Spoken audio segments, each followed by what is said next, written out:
Domingo pasado tomamos la primera parte acerca de qué hace el Espíritu Santo en mí. Las iglesias que trabajamos más en la fundamentación de la palabra, a veces cometemos un error. Es que olvidamos la obra del Espíritu Santo por estar conectados intelectualmente con la palabra y se nos olvida la espiritualidad. Así que estamos trabajando en esto y hablamos de la primera parte, ¿qué hace el Espíritu Santo en mí? No quise correr y por eso dije, vamos a partir en dos. La enseñanza acerca de qué hace el Espíritu Santo, así que hoy vamos a la segunda parte. Y entonces volvemos a Romanos 8.1 y a Gálatas 5.22 y 23. Romanos 8.1. Creo que la gran mayoría se lo sabe de memoria. Ahora pues, ninguna condenación hay para los que están en Cristo Jesús, los que no andan conforme a la carne, sino conforme al Espíritu. Y Gálatas 5.22 y 23. Estuvimos reflexionando ayer en el devocional sobre estos textos. Mas el fruto del Espíritu es amor, gozo, paz, paciencia, benignidad, bondad, fe, mansedumbre, templanza. Contra tales cosas no hay ley. Y una cosa que aclarábamos ayer en el devocional era, aquí no habla de los frutos del Espíritu, habla de el fruto, y quiero hacerme entender para decir, no es una cosa de partes, donde se van sumando partes, es una cosa integral, y si me permiten la palabra, dimensional.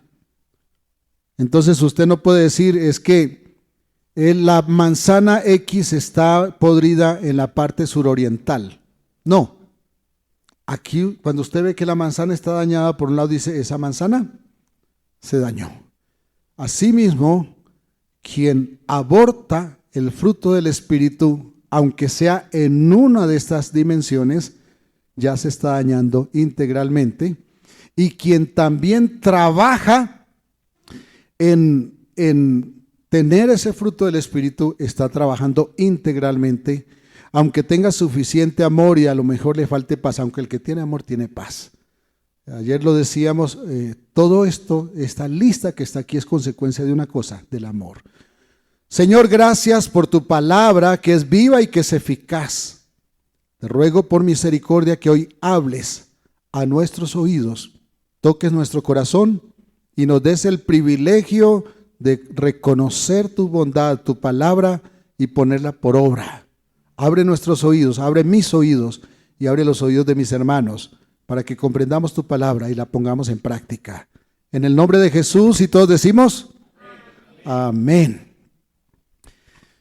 Ya definimos que el Espíritu Santo es el Consolador, fue el tema de hace 3 semanas. Y es el otro Consolador, porque entonces aprendimos que Jesús fue el Consolador, porque estando nosotros condenados al infierno, el Señor nos trajo salvación. Y cuando nos trajo salvación, nos consoló de ese castigo eterno, porque ya no estamos condenados. Pero Jesús cumple su obra como hombre en la tierra y tiene que marchar al cielo, porque el cielo tenía que abrirse por el poder del resucitado. El Padre no le abrió la puerta, la victoria de Jesucristo abrió la puerta del cielo. Y entró triunfante. Y porque el hombre venció, los hombres seremos vencedores. Y porque Dios vino a recogernos, los hombres somos salvos. Entonces, Jesús es el Consolador, pero el Espíritu Santo es el otro Consolador. Y el Espíritu Santo es el verdadero vicario de Cristo en la tierra. Mencionábamos que hay un líder mundial de una religión que tiene en su mitra escrito Vicarios Filii Dei, que quiere decir vicario del Hijo de Dios. Y la Biblia dice claramente que el vicario del Hijo de Dios es el Espíritu Santo, porque es el que es como Dios, como el mismo Hijo de Dios. Es igual a Él.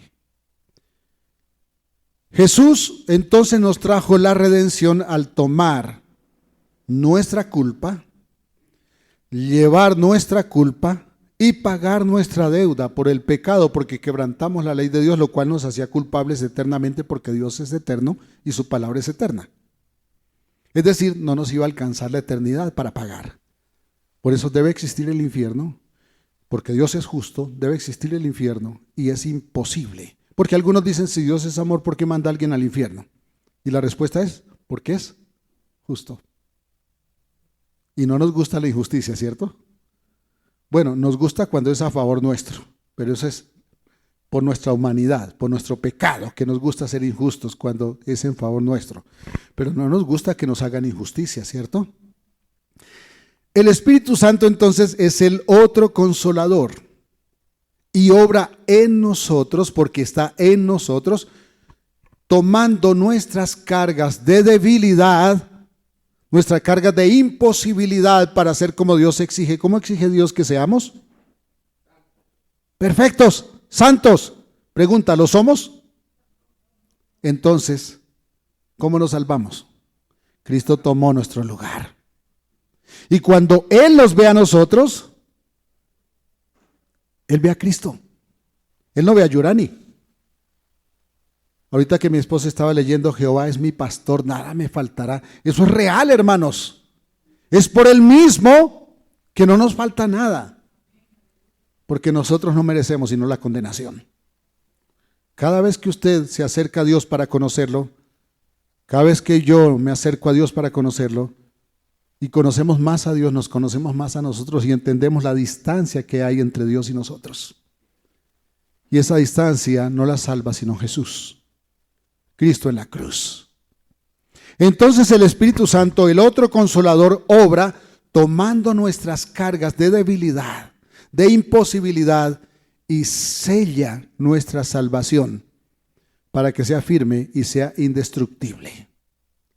¿Sabía una cosa? Que de no ser por el Espíritu Santo, usted y yo, de todas formas, no mantendríamos la salvación. Pregúntele a Adán. Adán era el hombre perfecto. Y fue y sacó la mano del control de Dios e inmediatamente se perdió. Bueno, si Dios le perdonó, eso lo sabe Dios. Yo creo que sí. Pero el hombre se perdió en todo caso.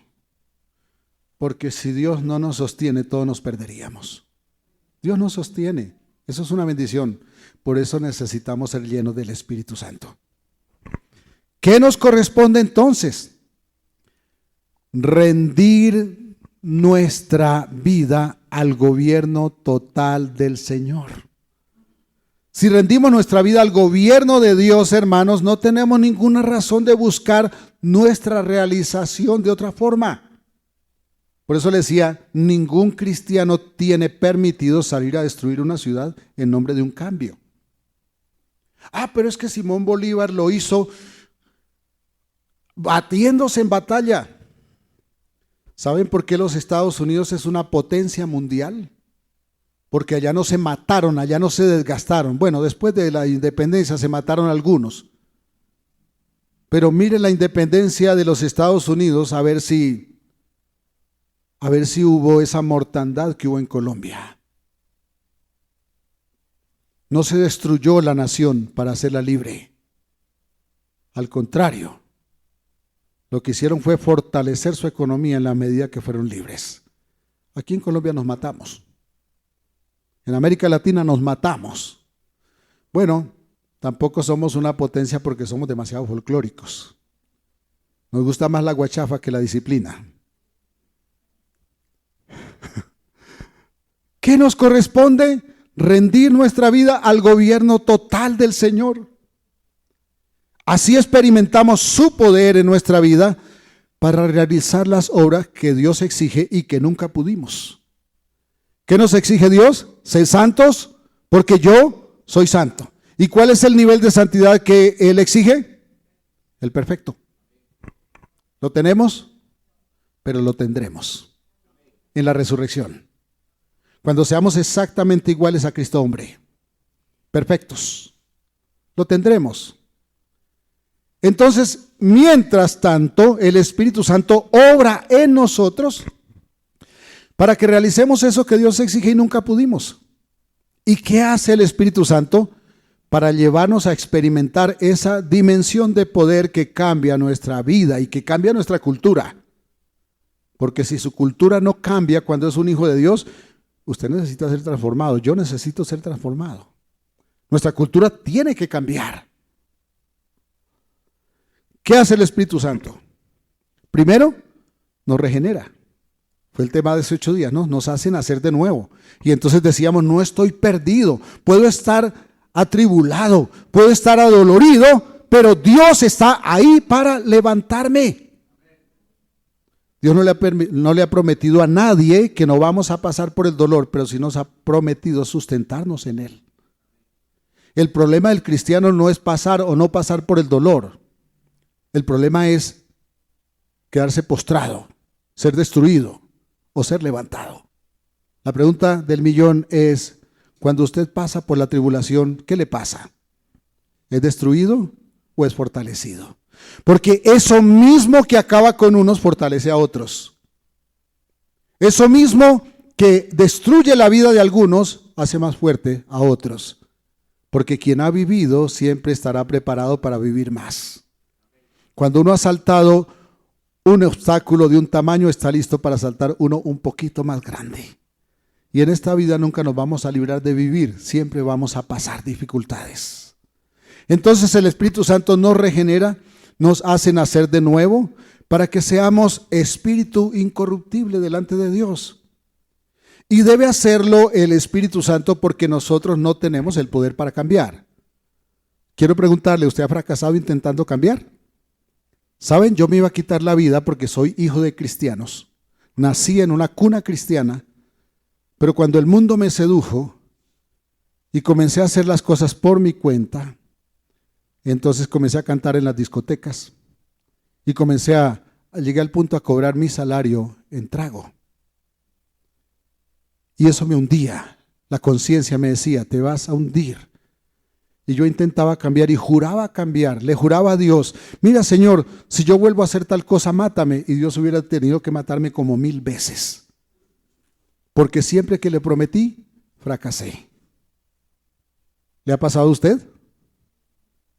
A mí me pasó. Hasta que alguien me dijo, estás intentando ganarte a Dios cambiando y nunca lo vas a poder hacer. Deja que Él te cambie y Él te hará una persona nueva. Ese día le dije, ¿dónde hay un lugar para bautizarme? Y ese alguien me dijo, eso era un sábado, me dijo, el martes comienza el Campamento Nacional de Jóvenes. ¿Quiere ir? Le dije, no tengo plata, acababa de pagar mi semestre en la universidad reuniendo todo lo que tenía. Y me dijo, yo le doy una beca. Allí en ese campamento, siendo un alcohólico consumado, me bauticé. La primera persona que me felicitó y es mi esposa. Yo creo que ella dijo, este que acaba de nacer de nuevo, mejor no lo dejo perder. No lo dejo que se... Y fue y me felicitó. Bueno, el muchacho más bonito del campamento había dicho que él era el que se iba a casar con mi esposa. Pero no, hablaba más de la cuenta y a ella no le gustó.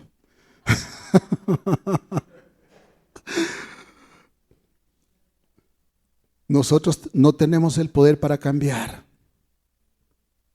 Entonces usted y yo no solo necesitamos ayuda del Espíritu Santo, necesitamos que Él obre, que Él nos cambie, que Él nos transforme. ¿Cuál es su rol y mi rol allí? Abrir la puerta y decir, aquí estoy. Porque dice la palabra, aquí yo estoy a la puerta y llamo. Si alguno oye mi voz y abre, yo entraré a él, yo cenaré con él y él conmigo. Y aquí la Biblia no estaba hablando de inconversos, estaba hablando de una iglesia que había caído en pecado. Número 2, el Espíritu Santo nos sella para asegurar la redención. Tenemos un sello que indica que somos propiedad de Dios y ese sello garantiza nuestra salvación. Dice que la salvación es genuina y que la salvación es segura, sin riesgo de fracasar por causa de nuestras debilidades. Número 3, el Espíritu Santo nos enseña, nos da discernimiento y nos guía a la verdad.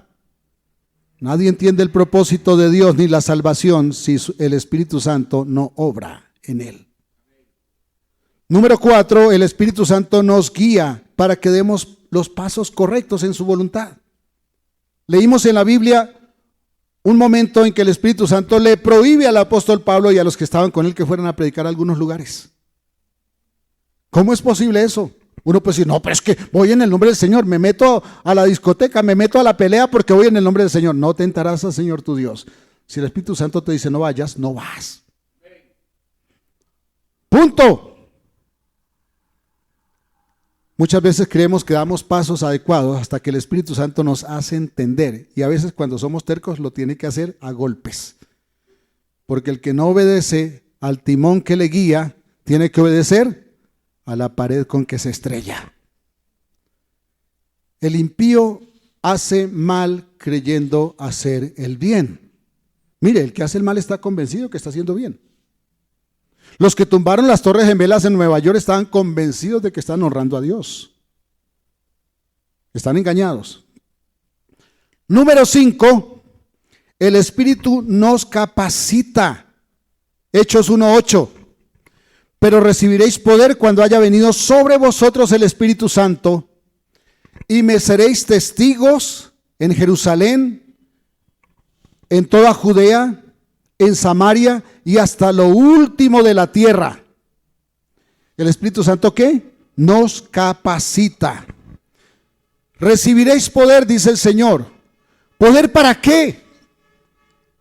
Poder para vivir la vida de fe que siempre nos quedó grande vivir.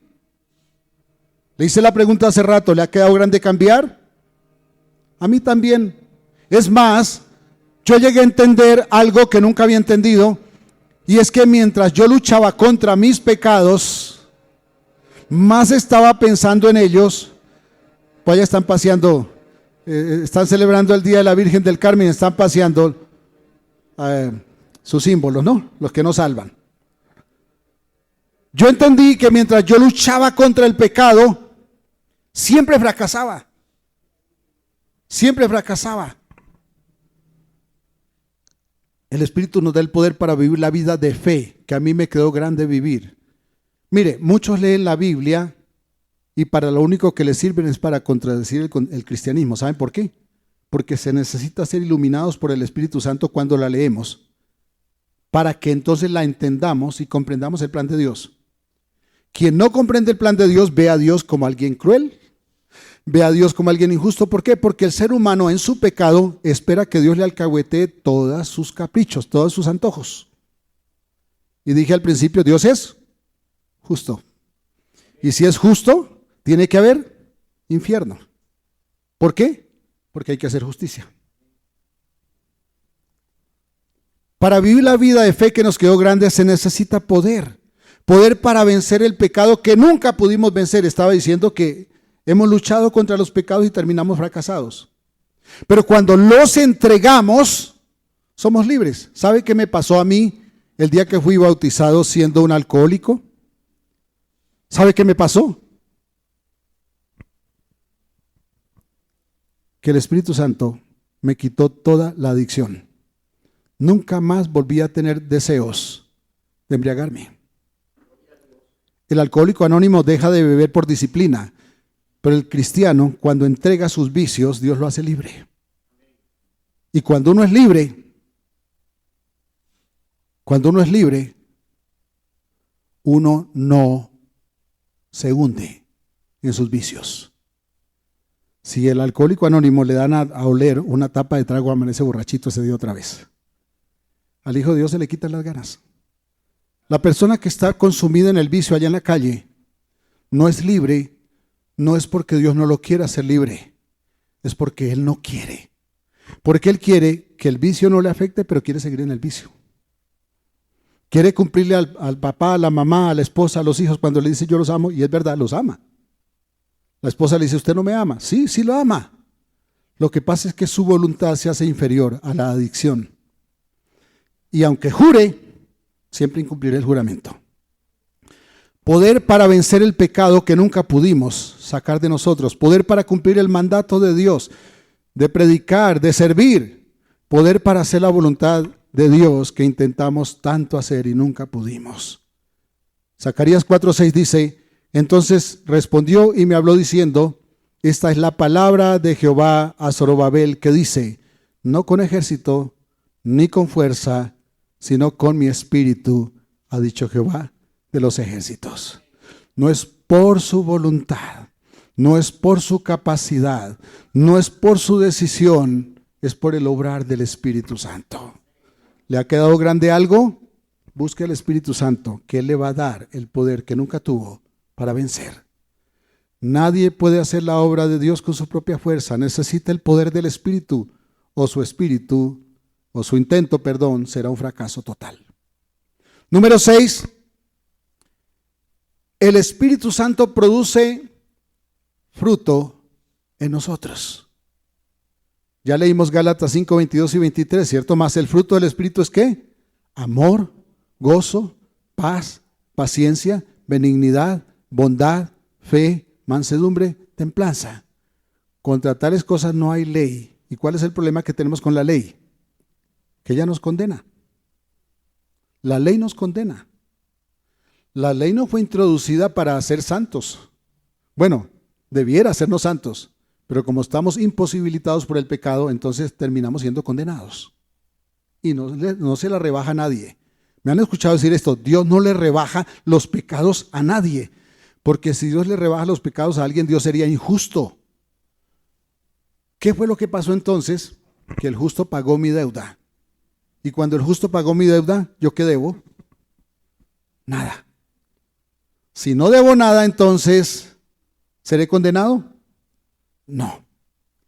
Ahora, ¿eso me autoriza entonces a vivir como se me antoje? No. Eso me autoriza solamente a humillarme, a decirle gracias, a honrarlo, a seguir su voluntad.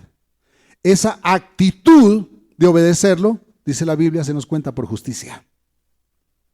¿Le ha pasado? Es que muchas veces nos enredamos en nuestras obras y decimos, es que con ese pensamiento que se me acaba de atravesar por la cabeza, yo creo que ya Dios me va a mandar al infierno. Si alguno hubiere pecado, abogado tenemos para con el Padre, a Jesucristo. Si confesamos nuestros pecados, Él es fiel y justo para perdonar nuestros pecados. ¿Sabe qué debemos hacer? Reconocer. ¿Cuánto le cuesta aún al creyente reconocer? El creyente quiere justificar sus carnalidades. Una vez alguien me dijo, un pastor me dijo, hablándome de otro hermano que era anciano de la iglesia, me dice, es que lo que el hermano fulano no soporta es que usted diga que tomar gaseosa es pecado. Y yo le sonreí y le dije, ¿yo alguna vez he dicho que tomar gaseosa es pecado? Me dijo, pues así lo hizo entender. Le dije, mire, hagamos una cosa. Usted sabe que médicamente está probado que quien se toma una gaseosa tamaño personal de aquí, se está tomando el azúcar que el cuerpo debiera recibir como en 15 días. Me dijo, sí.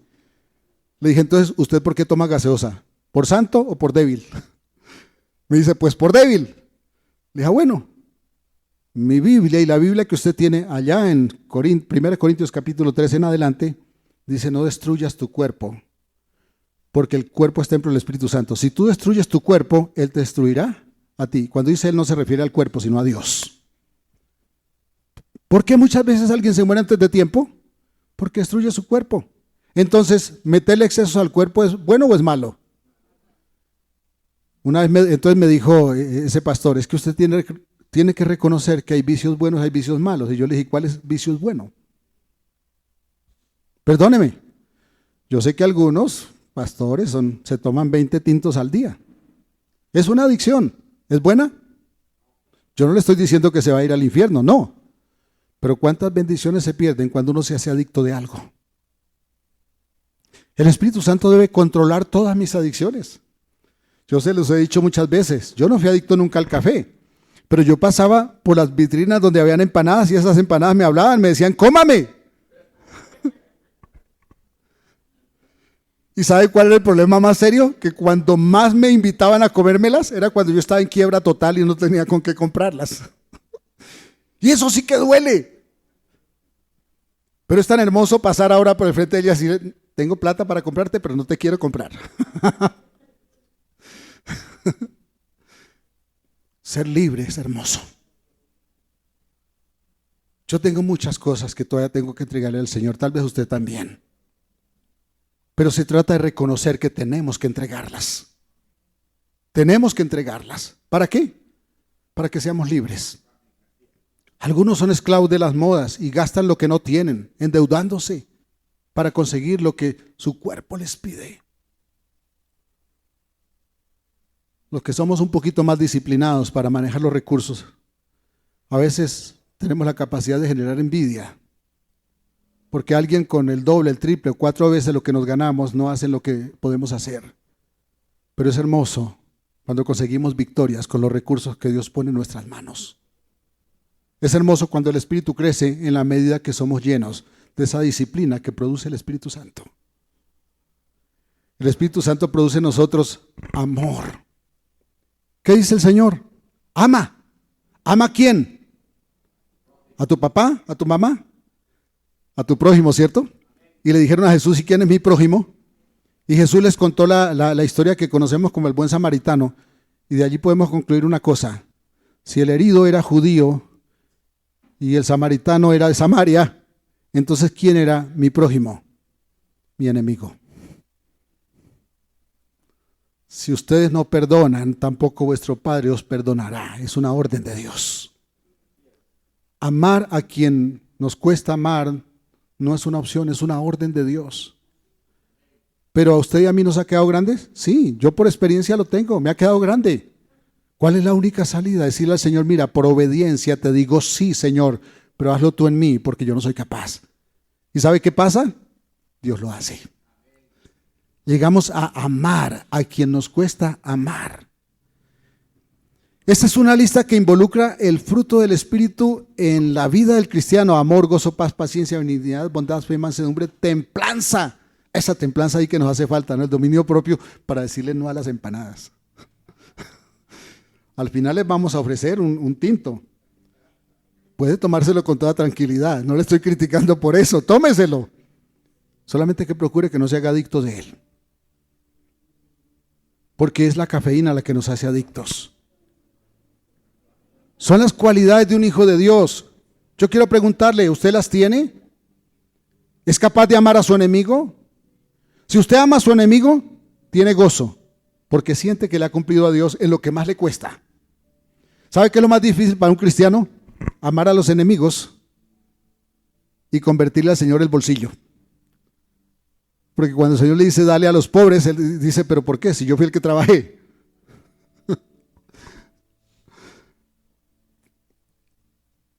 Tendrá paz, porque siente que ha cumplido. Será más paciente, porque ya el enemigo no le saca el genio. Entonces tiene benignidad, es decir, se enfoca más en hacer el bien. Y eso lo lleva a ser bondadoso, a hacer obras de misericordia. Su fe crece y la fe es la llave para tener mi relación con Dios. Porque la única forma que el Espíritu Santo obra en mí para que yo comprenda la palabra de Dios y sea edificado en santidad es a través de la fe. Y la fe consiste en confiar en Dios sin importar lo que vean mis ojos. Mansedumbre. Ay, a veces nos sacan el genio tan fácil, ¿no? A veces alguien nos dice feo en la calle y entonces le contestamos, usted es un doble feo. Ay, Dios. Templanza, dominio propio, dominio para que no nos dejemos dominar de lo que nos atrae carnalmente. Estas son las cualidades de un hijo de Dios. ¿Cuántas tenemos? ¿Cuántas nos hacen falta? Pero no podemos producirlas por nosotros mismos. Son fruto del Espíritu. Por eso necesitamos ser llenos del Espíritu. Si caminamos en el Espíritu, si estamos llenos de Él, Él produce ese fruto en nosotros abundantemente. Número 7. El Espíritu nos provee dones. 1 Corintios 12:7 dice, pero a cada uno le es dada la manifestación del Espíritu para provecho. El Espíritu Santo da dones espirituales, habilidades sobrenaturales, hermano, que antes usted no podía tener para servir al cuerpo de Cristo. Bueno, puede tener don para enseñar, don para ayudar, don para dar, si usted tiene don de dar, Dios le va a dar para que dé. Quien no tiene el don de dar, Dios le va a mantener con la guapanelita y la arepita del día y nada más. Pero quien da deliberadamente, Dios le manda todo lo que quiera, porque ese no le hace estorbo. Es que el problema es que el dinero a veces se hace un ídolo en nuestra vida, se hace la razón de vivir. Don para administrar, don para evangelizar, sea el que sea, hermano, el que usted tenga o los que tenga, son regalos del Espíritu para equiparnos al servicio de la iglesia, de la familia, de la sociedad, de la nación, del mundo. Y si no lo hacemos, el Señor se lo quita y se lo da a otro. A eso se refiere cuando dice que el que no usa el talento, se lo da al que lo usa. Ahí no se refiere a la salvación, se refiere al servicio. Se refiere a la edificación que el cristiano debe hacer en la iglesia del Señor, a través de sus dones, a través de los talentos que Dios le provee.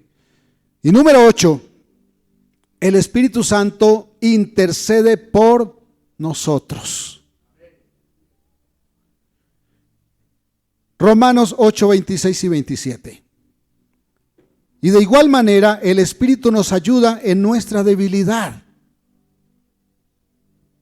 Dije hace rato que no necesitamos solamente que nos ayude, es que Él nos ayuda, pero no solamente nos ayuda, obra en nosotros lo que no podemos.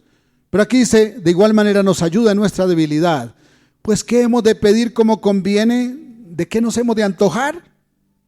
No lo sabemos, porque no sabemos pedir, porque nos gusta ser muy personalistas y la sociedad trabaja para que seamos personalistas, individualistas. Pero el Espíritu Santo mismo intercede por nosotros con gemidos indecibles, es decir, en ese lenguaje que solo Dios con Dios se entiende. El Padre con el Espíritu Santo y con el Hijo entienden ese lenguaje, un lenguaje perfecto. Versículo 27, mas el que escudriña los corazones sabe cuál es la intención del Espíritu, el Espíritu Santo, porque conforme a la voluntad de Dios intercede por los santos. Si no sabemos cómo orar, porque estamos angustiados, ¿por qué nos pasa? Nos angustiamos y lo primero que corremos es a hacer reclamos en vez de adorar. El Espíritu Santo intercede y ora a través de nosotros. Lleva nuestras necesidades al Padre en nuestro nombre. ¿Entiende todo lo que hace el Espíritu Santo? Hace tanto, hermanos. Nos regenera, nos sella, nos enseña, nos guía, nos capacita, produce fruto, provee dones y también intercede por nosotros. Todo esto está disponible para usted y para mí ahora mismo, con una condición: que dependamos de Él, que vivamos en comunión con Él. Tenemos este potencial a la mano, por eso no debemos desmayar nunca. Tenemos el Espíritu de Dios dando fortaleza en nuestra debilidad. No reconocerlo es pecado. Eso nos vacía el alma, porque cuando se nos vacía el alma, nos vaciamos del Espíritu Santo. Muchos cristianos viven huérfanos del poder del Espíritu Santo, no porque no lo tengan, sino porque no están llenos de Él. Lo ignoran, no le hablan, no lo consultan, no dependen de Él. Debemos hablarle, consultarlo, depender de Él. El resultado de quien ignora al Espíritu Santo, de quien no depende de Él, es una fe raquítica, una vida derrotada, una frustración total, una vida frustrada. Pero eso no tiene que ser así. El camino es conozca a Dios.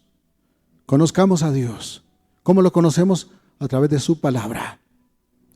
Alguien dice, no, es que yo allá en mi interior, yo tengo mi relación con Dios porque yo le hablo. ¿Pero sabe cómo le habla? Muchos pastores dicen, usted no sabe cómo orar, dígale a Dios lo que siente. Eso no es verdad. A veces lo que uno tiene para decir en su corazón son sandeces. Y eso no edifica nuestra relación con Dios, eso la ofende. Eso nos vacía el Espíritu Santo. Sí, no sabemos orar, pero debemos aprender a hacerlo. Debemos aprender a saber qué palabras usamos para referirnos a Dios. para hablarle. Por eso con mi esposa tomamos una decisión, es que nunca le decimos a Dios por qué. Porque cuando uno le dice a Dios por qué, le está diciendo tú tienes la culpa de lo que me pasa. Puedes hacer algo y no quieres. O a veces alguien siente que no lo merece. Pero sí aprendemos a decir ¿para qué? Cuando nosotros le decimos a Dios ¿para qué? Estamos enfocándonos en el propósito que Dios tiene, en lo que estamos pasando, sea de alegría o sea de dolor, porque Dios es fiel y debemos tener la seguridad de que aunque nos duela, nunca es injusto con sus hijos. Pónganse un momento, por favor.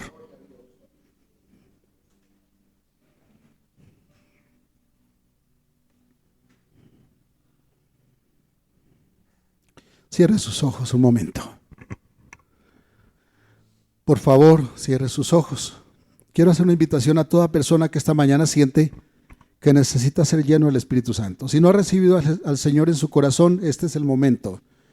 Si usted es un cristiano, pero se siente apagado, este es el momento también. Le invito a que levante su mano conmigo. Gracias al Señor por esas manos que se levantan. Ahora quiero proponerle a todos los que están aquí que también acompañen esas manos levantadas, levantando su mano también. ¿Para qué? Para acompañarlos en este llamado urgente al Señor. Ahora digan conmigo, Señor, hoy necesito urgentemente que tú obres en mi vida para que sanes mi alma. Recíbeme, Señor, porque te necesito. Lléname de tu palabra, de tu voz, de tu voluntad, de tu Espíritu Santo, y dame la bendición de ser un hijo que te honra. Nunca daré la talla, pero tú quieres que me enfoque en la obediencia para que te honre. Gracias, Señor. En el nombre de Jesús. Y todos decimos, amén. Dios los bendiga. Un abrazo.